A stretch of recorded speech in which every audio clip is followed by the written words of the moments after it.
चलिए आगे बढ़ते हैं और इसी बीच बड़ी खबर आपको बता दें, जम्मू कश्मीर से सामने आ रही है, जहां अनंतनाग में सुरक्षा बलों का सर्च ऑपरेशन अभी भी जारी है। आपको बता दें कि वहां पर आतंकियों के साथ मुठभेड़ हुई थी और इस एनकाउंटर में 3 घायल हो गए हैं, ये जानकारी सामने आ रही है।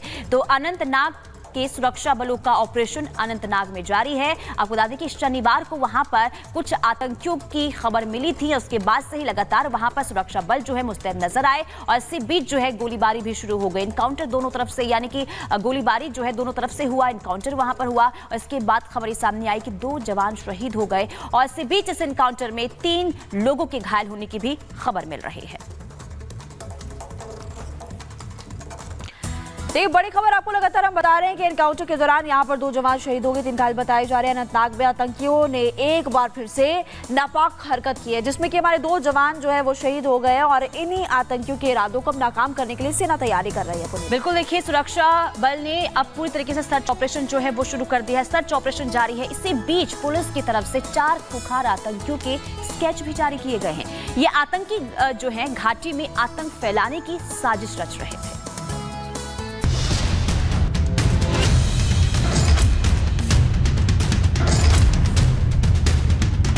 जम्मू कश्मीर में सुरक्षा बलों और आतंकवादियों के बीच मुठभेड़ का सिलसिला थमने का नाम नहीं ले रहा है।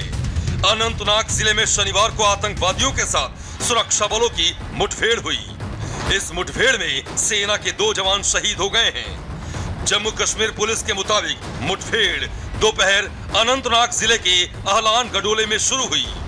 आतंकवादियों ने एक गश्ती दल को निशाना बनाया। मुठभेड़ में 3 लोग जख्मी हुए हैं, इनमें से 1 सैनिक है जबकि 2 नागरिक हैं। हम इस वक्त अनंतनाग में मौजूद हैं और दरअसल ये वही इलाका है जिस जगह पर आपको बता दें सुरक्षा बल जो है वो लगातार सर्च ऑपरेशन चला रहे हैं, क्योंकि दोपहर में जो मुठभेड़ हुई थी उस मुठभेड़ में बताया जा रहा है कि हमारे 2 जवान जो है वो शहीद हुए हैं जबकि 3 लोग इंजर्ड हैं। उसके बाद इस पूरे इलाके को आप देख सकते हैं, यहाँ पर सुरक्षा बलों ने कवर कर लिया है और आप देखिएगा यहाँ पर CRPF के जवान आपको नजर आएंगे और साथ ही आगे अगर बात करें तो यहाँ पर सेना की भी मुस्तैदी इस वक्त हो रखी है और इस पूरे इलाके को जो है वो अब घेर लिया गया है। रात हो चुकी है, सर्च ऑपरेशन में कुछ दिक्कतें जरूर आ रही हैं, लेकिन बताया जा रहा है कि जो ये इलाका है ये इस वक्त पूरी तरह से सुरक्षा बलों के अंडर कंट्रोल है और कोशिश यही है कि जिन आतंकियों ने यहां पर हमला किया था वो आतंकी यहां से बचकर जाने ना पाए। ये तस्वीर हम आपको दिखा दें, दरअसल यहां पर पूरी तरह से आपको सुरक्षा बलों की सिर्फ और सिर्फ गाड़ियां नजर आएंगी और इस इलाके में अब आगे जाने पर पूरी तरह से पाबंदी है, क्योंकि आगे बहुत घना जंगल है और जंगल में सर्च ऑपरेशन में किसी भी तरह की दिक्कतें ना हो। यही वजह है कि यहां पर अब आगे आम लोगों को जाने की किसी भी तरह से परमिशन नहीं। माना जा रहा है कि आतंकवादी डोडा से अनंतनाग के इलाके में घुस गए थे। सेना का ऑपरेशन जिले की कोकरनाग टाउन में चल रहा है। पुलिस अधिकारियों को आतंकवादियों के छिपे होने का इनपुट मिला था। इसके बाद पुलिस और सुरक्षा बलों की ज्वाइंट टीम सर्च ऑपरेशन में जुट गई थी। इस दौरान आतंकवादियों ने हमला कर दिया। इलाके में 2 से 3 आतंकियों की होने की आशंका है। पिछले 1 साल में कोकरनाग में ये दूसरी बड़ी मुठभेड़ है। वहीं दूसरी ओर पुलिस ने कठुआ जिले के डोड इलाके में देखे गए 4 आतंकवादियों का शनिवार को स्केच जारी कर दिया। कठुआ में आतंकवादियों ने 8 जुलाई को मछेड़ी के सुदूर वन क्षेत्र में सेना की सर्चिंग टीम पर हमला कर दिया था। इसमें एक JSO समेत 5 जवानों की मौत हो गई थी। जम्मू कश्मीर पुलिस ने सोशल मीडिया पर एक पोस्ट में 4 आतंकवादियों के स्केच जारी किए, जिन्हें आखिरी बार कठुआ के ऊंचाई वाले इलाके मल्हार बानी और सोजधर जंगलों में देखा गया था। पुलिस के मुताबिक आतंकवादियों के संबंध में सूचना देने वालों को 5-5 लाख रुपए का इनाम दिया जाएगा। ये आतंकी कठुआ में हुए सेना के काफिले पर हमले में शामिल थे। जम्मू रीजन में मई से जुलाई में 10 आतंकी हमलों में 12 जवानों की शहादत के बाद सेना ने अब सबसे बड़ा सर्च ऑपरेशन शुरू किया है। सैन्य सूत्रों के मुताबिक ऑपरेशन में सेना और जम्मू कश्मीर पुलिस के 7000 जवान, 8 ड्रोन, हेलीकॉप्टर्स और करीब 40 खोजी कुत्तों को लगाया गया है। जवानों में ज्यादातर राष्ट्रीय राइफल्स और पुलिस के स्पेशल कमांडोज हैं। इन्हें डोडा और कठुआ जिलों की पीर पंजाल श्रेणी के जंगलों में उतारा गया है।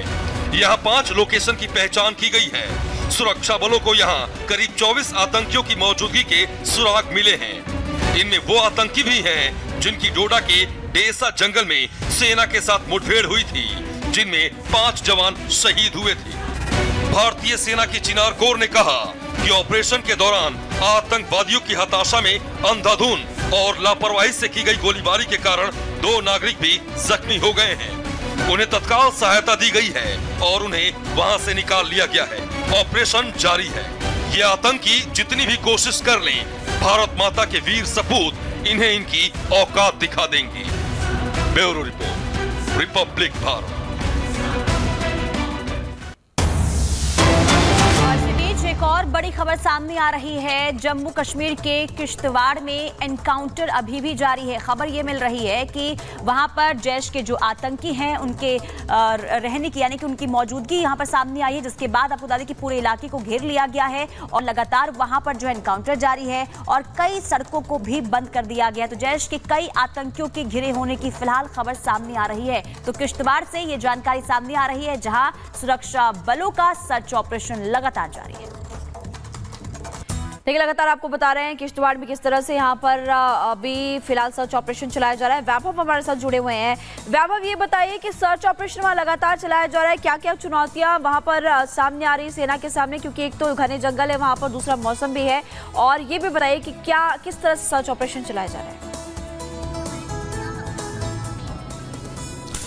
देखिए महिमा, बिल्कुल सबसे बड़ी चुनौती का आपने जिक्र किया, क्योंकि काकेर नाग का वो इलाका जहां पर बताया जा रहा है कि बहुत घने जंगल हैं और बड़े बड़े पत्थर हैं, और यही वजह है कि वहां पर रेस्क्यू जो ऑपरेशन चल रहा है, यहां पर सर्च ऑपरेशन, उस ऑपरेशन में बहुत ज्यादा दिक्कतें हो रही हैं।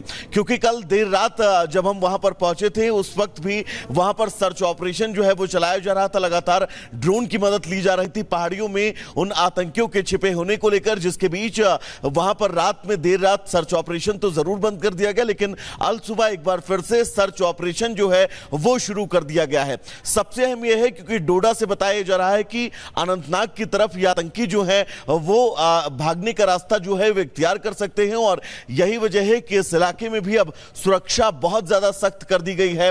इस इलाके को जाने वाले रास्ते को फिलहाल बंद कर दिया गया है, लेकिन जो रास्ता जंगल से अनंतनाग को जोड़ता है, उस इलाके पर लगातार सर्च ऑपरेशन के बीच तमाम टीमें तैनात हैं। कल दोपहर की घटना है जब यहाँ कई है, और इन चुनौतियों के बीच में आतंकी जो छिपे हैं उन तक भी पहुंचना इस वक्त जो है सुरक्षा बलों के लिए बड़ी चुनौती बनी हुई। देखना यही होगा कि वहां से क्या अपडेट निकलकर सामने आती है। अब नजर बना के रखिए, तमाम अपडेट्स आपसे लेते रहेंगे। फिलहाल बहुत शुक्रिया तमाम जानकारी देने के लिए। बिल्कुल, खबरों में आगे बढ़ते बात करेंगे अब किस तरह से गिरफ्तारी हुई है रिजवान की। गिरफ्तार आतंकवादी संगठन ISIS के पुणे मॉड्यूल के जो आतंकी, उसकी गिरफ्तारी अब हो चुकी है, जिसको लेकर लगातार खुलासे हो रहे हैं। बिल्कुल, देखिए, पूछताछ हो रही है आतंकी रिजवान से, और उसके बाद जो है आतंकी रिजवान ने कई खुलासे किए हैं। क्या खुलासे किए गए हैं, रिपोर्ट के जरिए आपको दिखाते हैं।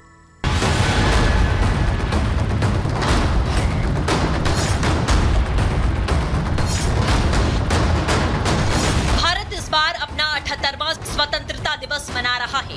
देश आजादी की सालगिरह की तैयारियों में डूबा है, तो दूसरी तरफ रची जा रही थी भारत को दहलाने की साजिश। लेकिन ये आज का भारत है, ऐसी साजिशों का मुंहतोड़ जवाब देना जानता है, और इस बार हुआ भी यही। जहां दिल्ली के खिलाफ नापाक साजिश रच रहे आतंकवादियों के इरादों को पुलिस की स्पेशल सेल ने नेस्तनाबूद कर दिया। ISIS आतंकी रिजवान अली को गिरफ्तार कर लिया गया, जिसके बाद आतंकी रिजवान ने पूछताछ में कई बड़े खुलासे किए, जिससे साफ है कि दिल्ली में बड़ी साजिश रची जा रही थी। लेकिन सबसे पहले जान लीजिए कि रिजवान ISIS का आतंकी बना कैसे। साल 2015-16 में रिजवान अली ने सोशल मीडिया के जरिए कट्टरपंथी विचारधारा की ओर रुख किया। 17 में दिल्ली के शाहीन बाग में रिजवान की मुलाकात झारखंड के शहनवाज से हुई। दोनों हिजरत के लिए धन इकट्ठा करना चाहते थे। बाद में शहनवाज ने अपराध की दुनिया में कदम रख दिया। 2018 से रिजवान सोशल मीडिया के जरिए ISIS हैंडलर के संपर्क में था। रिजवान ने ISIS हैंडलर के साथ आतंकी हमलों की योजना गठित की। 2022 में रिजवान और शहनवाज ने इमरान और यूनुस साकी से मुलाकात की। दोनों ने आईडी के लिए धन जमा करना शुरू किया। बाद में शहनवाज को गिरफ्तार कर लिया गया, मगर रिजवान लगातार पुलिस को चकमा देने में कामयाब होता रहा। लेकिन अब रिजवान पुलिस की गिरफ्त में है, जिसके बाद ISIS आतंकी रिजवान अली ने पूछताछ में खुलासा किया। दिल्ली में बड़े ब्लास्ट की तैयारी कर रहा था रिजवान। पुणे मॉड्यूल के बाद दिल्ली में नए मॉड्यूल की तैयारी। रिजवान अली ने पुणे में आईडी ब्लास्ट की ट्रेनिंग ली। दिल्ली के किनारे रिजवान ने यमुना किनारे कंट्रोल ब्लास्ट किया। यही नहीं, रिजवान आतंकी कमांडर फरतुल्लाह गौरी के सीधे संपर्क में था। फरतुल्लाह गौरी भारत में कई आतंकी हमलों में मोस्ट वांटेड है। और चलिए, जाग उठा भारत में वक्त हो गया एक छोटे से ब्रेक का। बने रहिए रिपब्लिक भारत के साथ।